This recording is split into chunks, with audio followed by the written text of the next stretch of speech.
रात की ठंडी हवा तेजी से बह रही थी। आसमान में बादल चांद को बार बार ढक रहे थे और गांव के चारों ओर फैले जंगल की सरसराहट मानो किसी डरावनी फुसफुसाहट में बदल रही थी। ये था बरघूपुर, एक छोटा सा लेकिन रहस्यमयी गांव, जिसके बारे में आसपास के कस्बों में अजीब कहानियां सुनाई देती थीं। लोग कहते थे कि यहाँ की रातें जिंदा नहीं बल्कि मरे हुए लोगों की होती हैं। सूरज ढलते ही गांव की गलियों में कोई इंसान दिखाई नहीं देता, दरवाजे बंद हो जाते हैं और खिड़कियों के पीछे से टिमटिमाती लालटेन की मध्यम रोशनी बस यही बताती है कि अंदर कोई सांस ले रहा है या शायद कोई परछाई खड़ी है। अर्जुन 28 साल का एक पत्रकार इन दिनों ऐसी ही अजीब कहानियों की खोज में घूम रहा था। शहर के अखबार में उसकी खास पहचान बन चुकी थी। वह उन जगहों पर जाता था जहां लोग कदम रखने से भी डरते थे। बरगुपुर के बारे में उसने एक बूढ़े पंडित से सुना था, जो कस्बे की चाय की दुकान पर बैठा था। पंडित ने कहा था, बेटा, वहां मत जाना, बरगुपुर रात को जिंदा नहीं रहता। अर्जुन के लिए यह वाक्य किसी चुंबक की तरह था। जितना मना किया जाता, उतना ही वह उस जगह जाने की ठान लेता। उस रात अर्जुन अपनी मोटरसाइकिल से गांव की ओर बढ़ा। चारों तरफ घना अंधेरा, सड़क टूटी हुई और कहीं कहीं पेड़ों की टहनियां सड़क पर झुककर अजीब सी सुरंग बनाती थीं। गांव के पास पहुंचते ही उसे पहला अजीब एहसास हुआ। बिल्कुल सन्नाटा। न कोई कुत्ते भौंक रहे थे, न कोई कीड़े मकोड़े की आवाज। बस हवा की सीटी और दूर कहीं एक लोमड़ी की डरावनी चीख। बरघुपुर का प्रवेश द्वार पुराना था। दो बड़े पत्थर जिन पर काई जम चुकी थी और बीच में टूटा फूटा लकड़ी का फाटक। उस पर किसी ने लाल रंग से कुछ शब्द लिख रखे थे, सूरज ढलते ही यहां से निकल जाओ। अर्जुन ने मोबाइल से तस्वीर ली और आगे बढ़ गया। गांव की गलियां संकरी और कच्ची थीं। दोनों तरफ मिट्टी के घर। हर घर के सामने सूखे नीम के पेड़ खड़े थे, जिनकी शाखाएं किसी बूढ़े की हड्डियों जैसी लग रही थीं। तभी उसने एक खिड़की से झांकती एक बूढ़ी औरत को देखा। उसका चेहरा झुर्रियों से भरा, आंखें ढंसी हुई और होंठ बारीक रेखा में बंद। उसने धीरे से खिड़की बंद कर दी। अर्जुन ने सोचा, अजीब लोग हैं, जैसे मैं कोई मुसीबत हूं। थोड़ा आगे गांव का चौपाल था। वहां तीन चार बुजुर्ग आग के पास बैठे थे। अर्जुन पास गया और नमस्ते की। एक लंबा दुबला आदमी जिसकी दाढ़ी सफेद थी बोला, बेटा, तुम्हें यहां किसने भेजा? रात हो गई है, ठहरने की जगह कहीं और ढूंढो। अर्जुन ने कहा, मैं पत्रकार हूं। सुना है बरगुपुर के बारे में कुछ अजीब कहानियां हैं। मैं सच्चाई जानना चाहता हूं। बुजुर्गों ने एक दूसरे की तरफ देखा। फिर सबसे बूढ़े आदमी ने धीमे स्वर में कहा, सच्चाई जानोगे तो चैन से जी नहीं पाओगे। अर्जुन मुस्कुराया, यही तो मेरा काम है।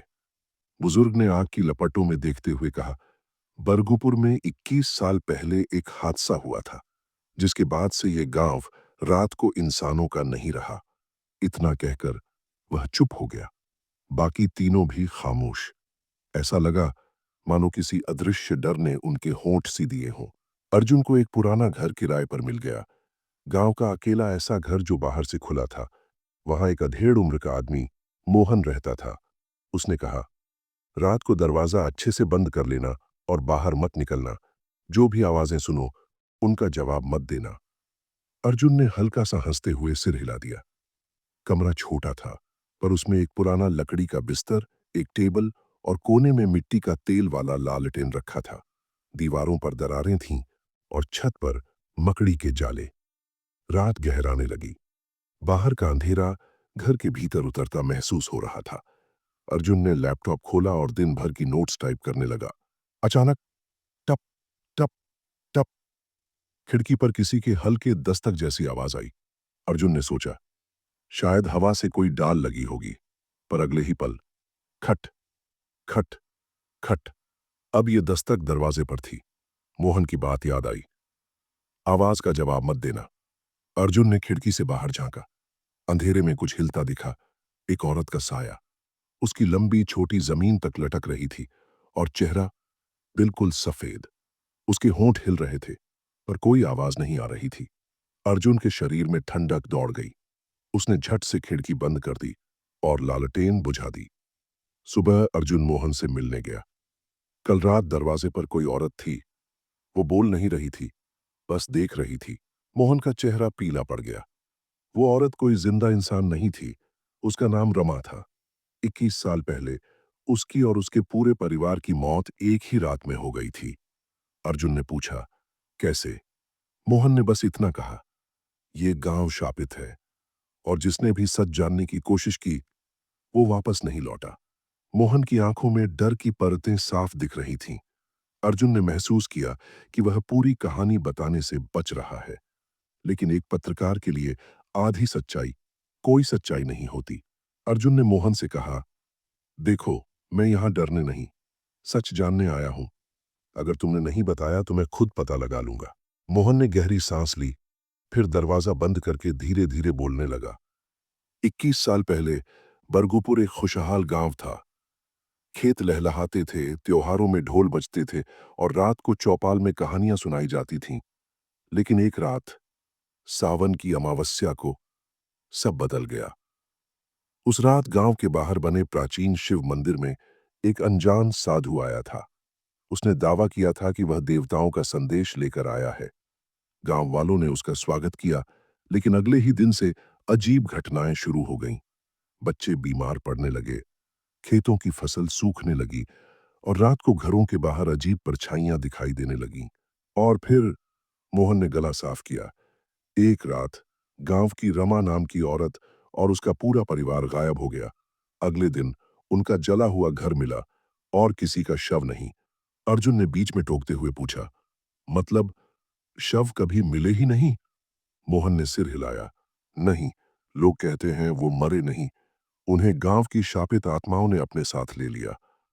शाम को अर्जुन चौपाल गया। वहां वही चार बुजुर्ग बैठे थे। आग की लपटें उनके चेहरों पर अजीब परछाइयां बना रही थीं। अर्जुन ने सीधे पूछा, रमा और उसके परिवार के साथ क्या हुआ? बुजुर्ग चुप रहे। फिर एक कमजोर आवाज आई, बेटा, अगर जानना ही है तो तुम्हें जंगल में जाना होगा। वहां एक पुराना मंदिर है, लेकिन सावधान रहना, वहां जाने वाले लौटकर नहीं आते। अर्जुन को अब तय हो चुका था कि उसे वहां जाना ही होगा। अगली सुबह अर्जुन कैमरा और टॉर्च लेकर जंगल की ओर निकल पड़ा। रास्ता कच्चा था और पेड़ों की शाखाएं ऐसे लटक रही थीं जैसे किसी को पकड़ने के लिए तैयार हों। जंगल में अजीब सी गंध थी, न मिट्टी की न सड़न की, कुछ और ही, जैसे लोहे और राख का मिला जुला स्वाद हवा में घुला हो। करीब 1 घंटे बाद अर्जुन को मंदिर दिखाई दिया।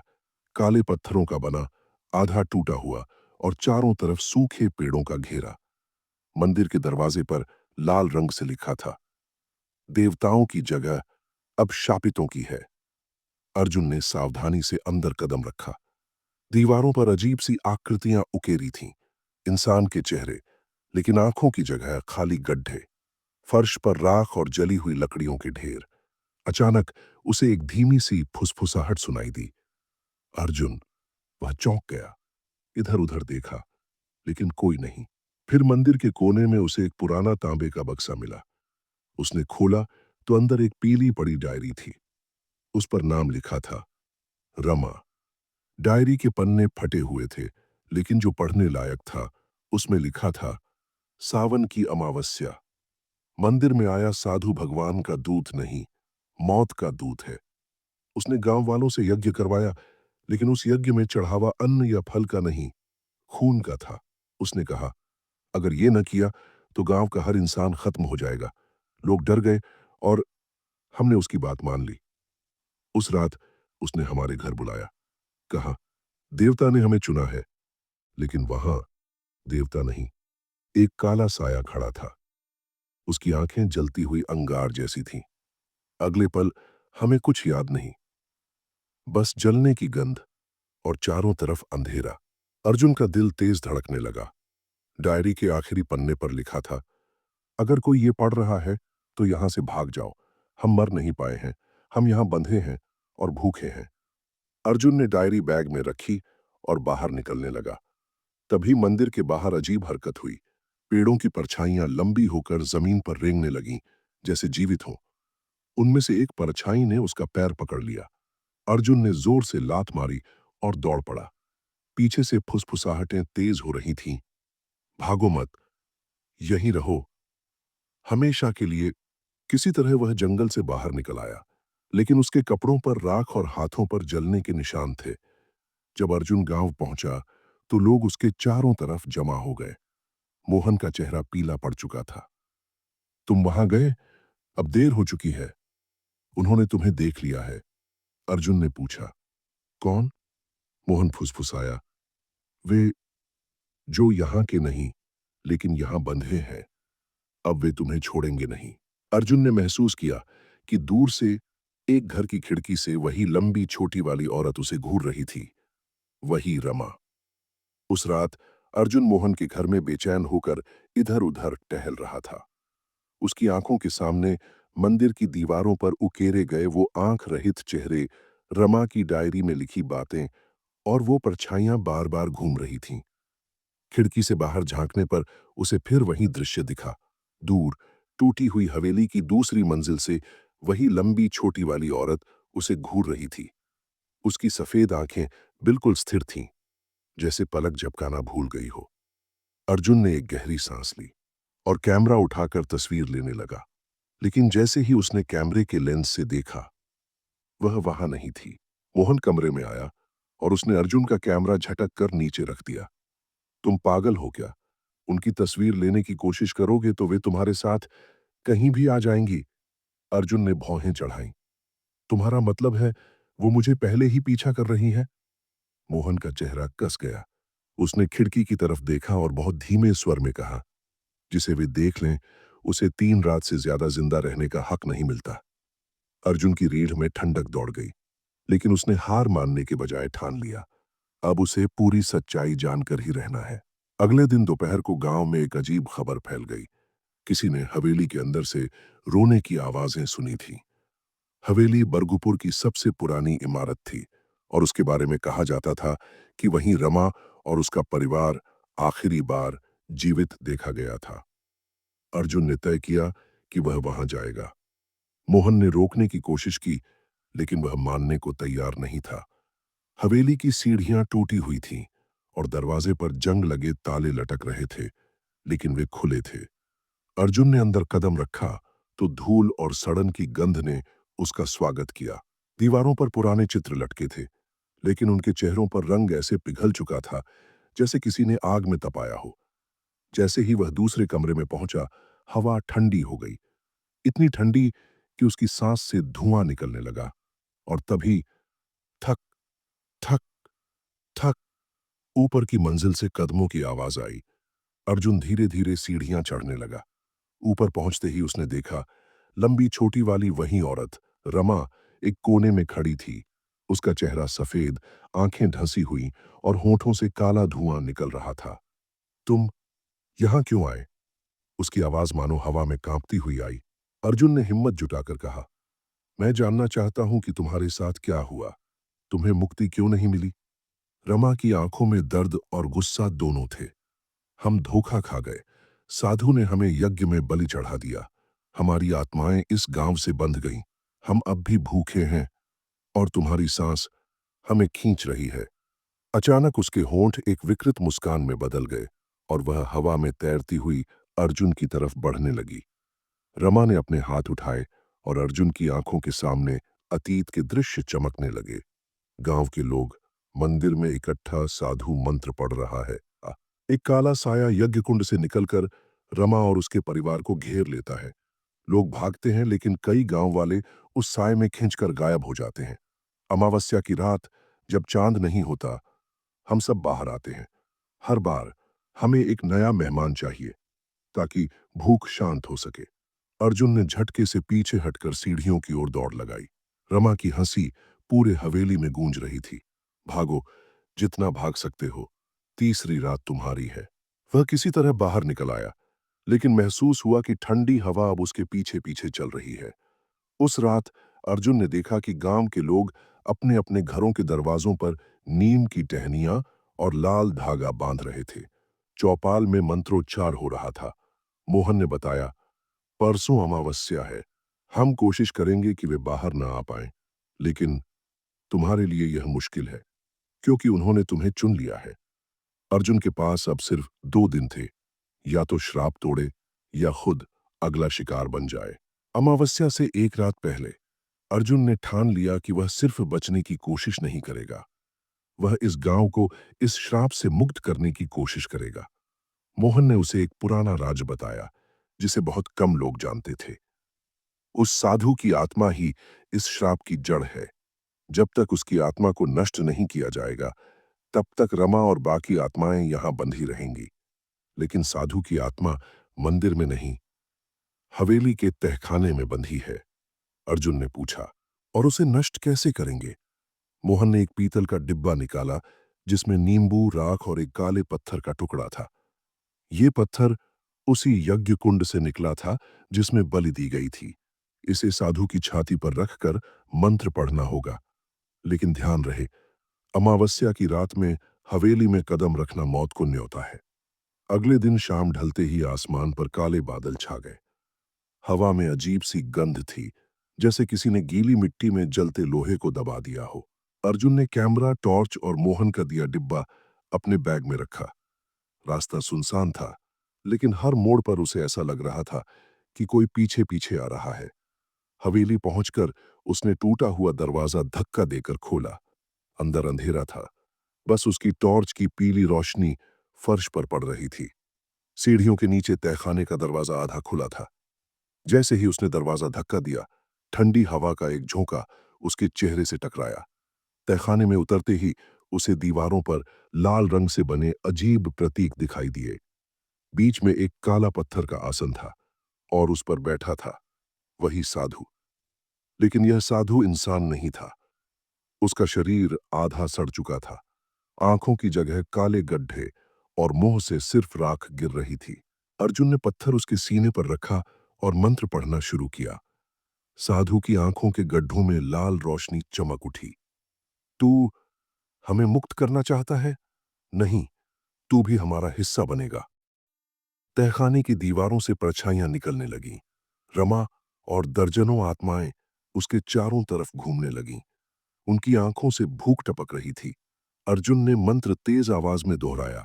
पत्थर साधु की छाती पर धड़कने लगा और एक कान फाड़ू चीख पूरे तहखाने में गूंज गई।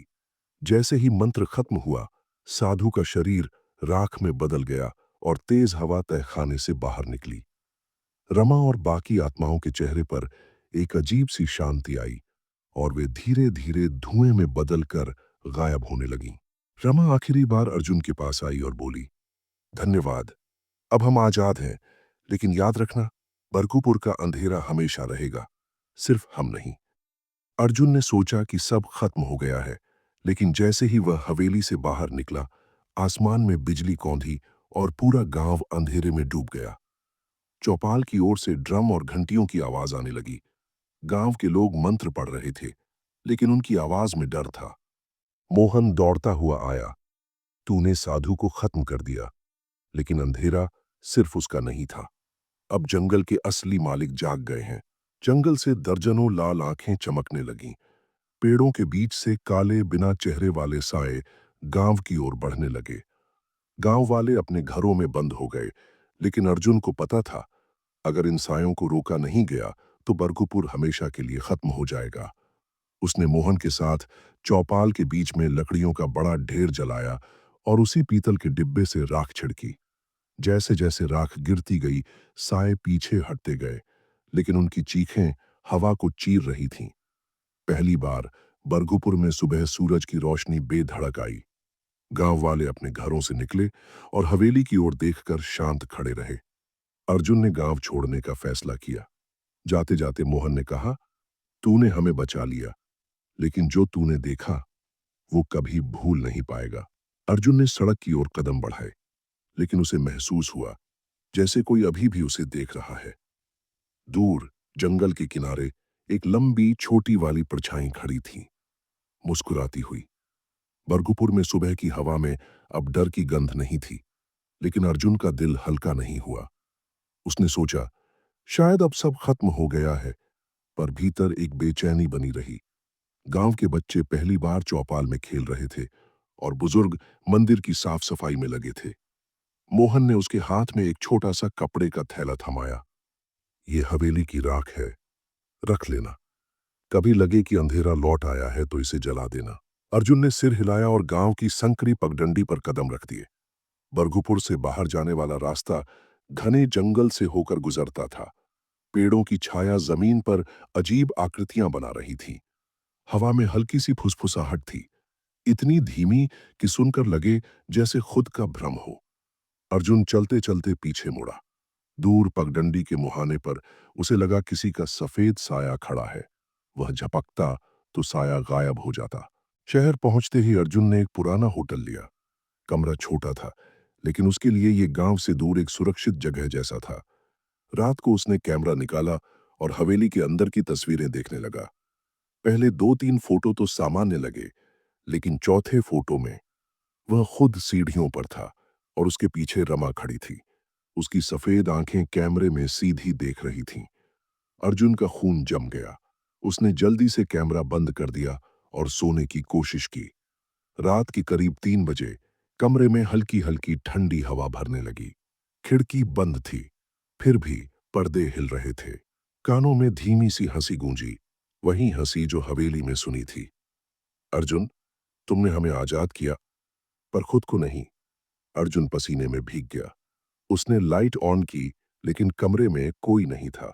फिर उसने देखा, शीशे पर धुंध में लिखा था, अमावस्या फिर आएगी। उसने मोहन का दिया थैला खोला। भीतर राख तो थी, लेकिन नीचे एक मुड़ा हुआ कागज भी था। कागज पर पुराने टूटी फूटी लिखावट में लिखा था, साधु की आत्मा तो नष्ट हो गई, पर भूख उसी की बनाई थी। जब तक गांव का कोई तुम्हारा नाम जानता है, वह भूख तुम्हें खोज लेगी। अर्जुन ने महसूस किया कि मोहन ने यह सच कभी नहीं बताया। शायद इसलिए कि उसे यकीन था कि अर्जुन गांव छोड़कर भी इससे बच नहीं पाएगा। अगले ही दिन अर्जुन ने ट्रेन पकड़ी और दूसरे राज्य की ओर निकल पड़ा। सोचा कि दूरी शायद इस अंधेरे को तोड़ देगी। ट्रेन की खिड़की से बाहर रात का दृश्य गुजर रहा था।